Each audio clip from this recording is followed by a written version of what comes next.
Today we're going to have a look at issue 13 of White Dwarf from 26th of April 2014.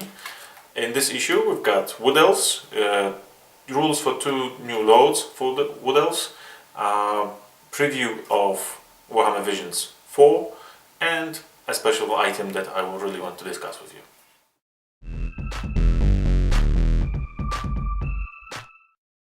So here it is. This is the cover of issue 13, and as you can see, it's mostly about Wood Elves, the new 3-man model that you can see on the front cover, the army book, and the rules for Dwarf and Araloth. The new box set will allow us to build 3 different models, so keep on watching.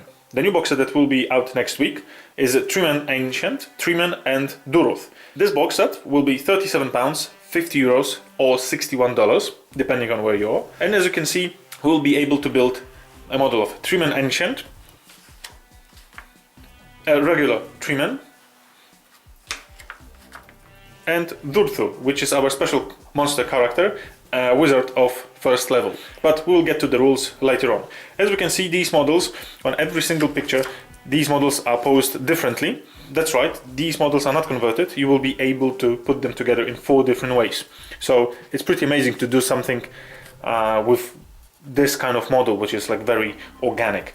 But I'm really excited to see what's inside the box set. So if you got any links to pictures of the sprues, send them in. Next up we've got Araloth, the new commander of Wood Elves. A really great miniature. Really like the way Games Workshop sort of came back to this flat 2-dimensional type of model that obviously it's not, because the eagle or whatever that is and his antlers on his head are very deep and 3-dimensional, obviously.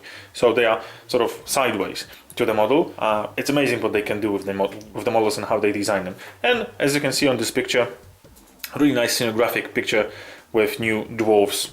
2 new box sets that look really amazing. Next we've got Shadow Dancer, a re-edition of the old metal model into Finecast, unfortunately. This model itself is not that very pretty, but I think that Finecast will make it even worse because it's going to be prone to breakage, bending and all other things that plastic would allow avoiding. On next page we've got Warhammer Visions, a preview of the front cover, 236 pages of Astra Militarum goodness and other golden demon and amazingly painted miniatures. Something about kit bashing, different models, so it's pretty worth a read. And something interesting, as I said, some kind of surprise, a White Dwarf folder, binder.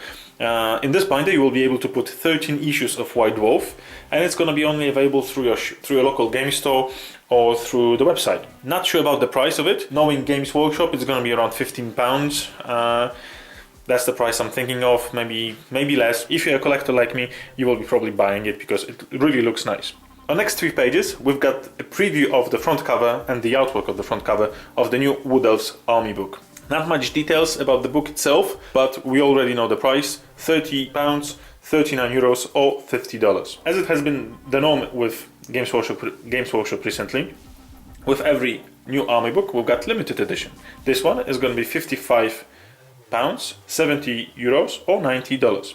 And to make our lives even easier, we've got 16 Battle Magic cards in this set for £4.50, €6 and $7.50. 2 other books that are advertised in this issue is Vengeful Spirit, the story of Horus and his ship going through warp and starting the heresy and so on, written by Graham McNeil. This is a huge hardback book, 544 pages. That's a lot. That's going to be a lot of reading for those who are following the Horus heresy. And next we've got Ravenlord, a short novella, only 128 pages in hardback, by Garth Thorpe. And let's not forget How to Paint Citadel Miniatures, Wood Elves, a digital edition booklet available in App Store and for iBooks. In his section, Jervis Johnson is elaborating on new approach towards objectives in our games. If you want to turn things around, mix things up with your games, because the new 6 missions in 40k or Warhammer Fantasy are boring, make up your own objectives. Don't be limited in your friendly games by that. Oh, well, even in tournaments, don't be limited by that. Just make up your own objectives, create new meta for your game, and play differently, if obviously you are bored. In Paint Splatter, As always, with the new army being released, we can see how to paint new models, how to paint Bog on the Treeman, and how to paint other different elements of this miniature. So in the rules section, we've got Araloth and Durthu. The first one is Araloth, the army commander. He's the infantry special character. He's a load selection that will set us back 260 points. He's got a couple special rules, but one of them that caught my eye is Scarin the Eye Thief. It's a 18 inches range attack with strength 4. Unfortunately for the recipient of this attack, if the to-wound roll is a 6, the person being attacked, the recipient, has his weapon skill and initiative reduced by 5 until the end of the game. So basically turning this character, this hero or a load, to a low threat opponent. So it can be matched in combat and killed with ease.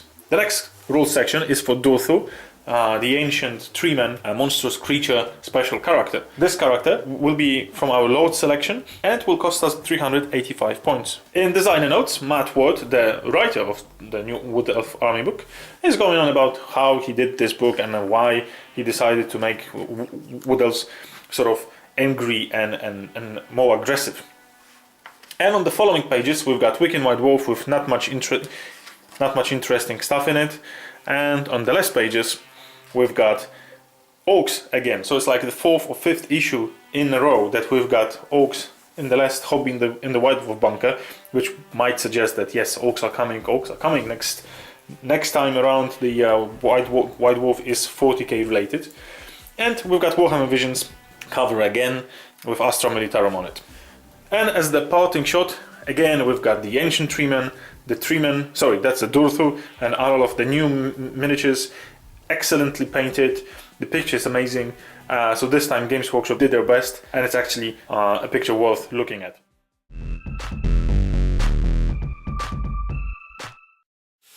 Thank you for watching the review of issue 13, and as always I invite you to the next week where we're gonna review issue 14 and probably Visions issue 4. And as always, I invite you to liking, subscribing and joining my pages, that the links you will see in a second. See you next week.